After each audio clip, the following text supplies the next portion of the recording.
A judge in Dallas, Texas has ruled a case involving a police officer who shot his weapon 41 times at an unarmed individual will end in a mistrial after the jury failed to come to a conclusion and agreement to convict him of manslaughter. Now, this is in regard to former Garland, Texas cop Patrick Tuter. And this all occurred when a man by the name of Michael Allen led police on a high-speed chase. He was driving 100 miles per hour. Eventually, cops were able to corner him. One cop hit his vehicle and managed to stop him, and he was completely cornered. There was nowhere he could go. And at that point, the officer in question, Patrick Tuter, just started shooting his gun, and he had to reload a few times in order to continue shooting. Now, he hit Michael Allen 3 times with 3 bullets, and the rest of the bullets were just all over the place, putting residents in the area and other cops at risk. So he stood trial. And according to the Huffington Post, the 12-person jury began deliberating on Thursday to determine if Tuter, who is white, had acted criminally in the slaying of Michael Allen, a white man who led police on this high-speed chase. Tuter, again, fired 41 shots. Now, the interesting part about this case is the fact that, and this is very rare, members of his team, members of the same police department, testified against him. Take a look at this video from Fox 4, a local affiliate in Dallas. Some of the most compelling testimony came from Garland officer William Norris, who was the second car in the chase. He testified Tuter acted recklessly in opening fire in a neighborhood with other officers surrounding the vehicle. He testified Allen had his hands on the steering wheel when the chase ended. Norris said he then heard gunfire, thinking the tires had blown out, but took cover when he realized bullets were flying.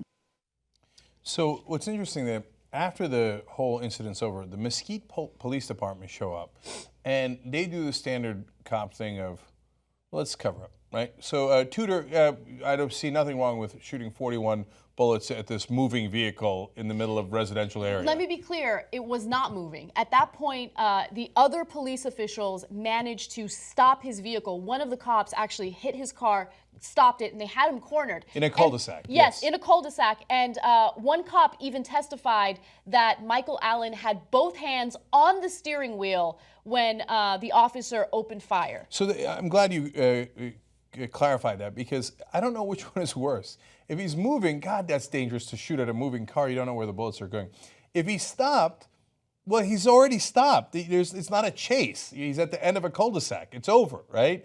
And no one else fired. He reloaded several times, shot 41 times. No one else fired. None of the other cops on the scene fired. Mesquite Police Department come in and they go, okay, what do you need us to do? Oh, okay. Yeah. Oh, it was totally fine shooting. But the Garland cops who were doing the chasing, they're like, no, sorry. It wasn't right. It wasn't right. So give those cops a ton of credit. So they didn't do the usual thing of covering up for the fellow officer. They're like, he shouldn't have shot. In fact, they said they felt more in danger from him than they did from the guy that they were chasing. Yes, that's exactly right. Because think about it. He opened fire, shot 41 bullets, and he had to reload his gun twice to continue shooting. And so he's shooting in this vicinity, in the direction of Michael Allen, where there are also cops. And so their lives are at risk. People living in the area were at risk as a result of this. And there was no reason to do it because he was unarmed. Now, they found a meth pipe in his car, but still, that's not enough reason. He didn't know that ahead of time. That's still not enough reason for you to open fire like that. Look, I think... So let's just, can I just say, look, the guy's running away from the cops and he's going 100 miles an hour. You're super right to be pissed. Yeah. Like, nobody disagrees with that, but you're not right to execute him. And every other cop on the scene agreed with us, and agreed with us so much that they were willing to testify against their fellow officer in court. So a few things that I think are important to take away from this story. First of all, when we cover stories involving excessive force or police brutality, there's always that component of race involved. Because if you look at the numbers and you look at the statistics, police brutality does disproportionately impact minority communities. However, with that said, it doesn't matter what your skin color is. It doesn't matter if you're black or if you're white. If a cop opens fire when he is not supposed to, and members of his own department testify against him, it's still unlikely that he's going to get convicted of manslaughter, right?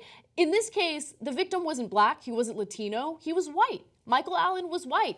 And the jury still could not convict this guy. So what's interesting is that if it's a white jury, they're more likely to give the cops a break, independent of what the person that they shot, whether that person is black or white.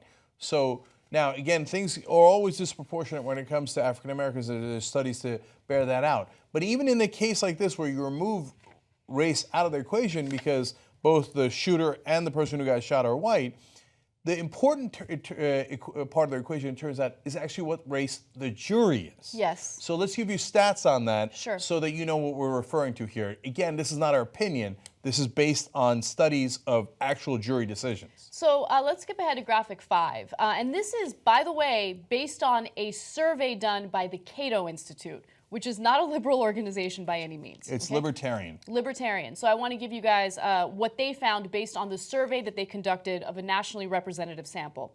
So they found that 68% of white respondents reported having favorable views of local police in a poll released in December, compared with only 40% of African Americans and 59% of Hispanics.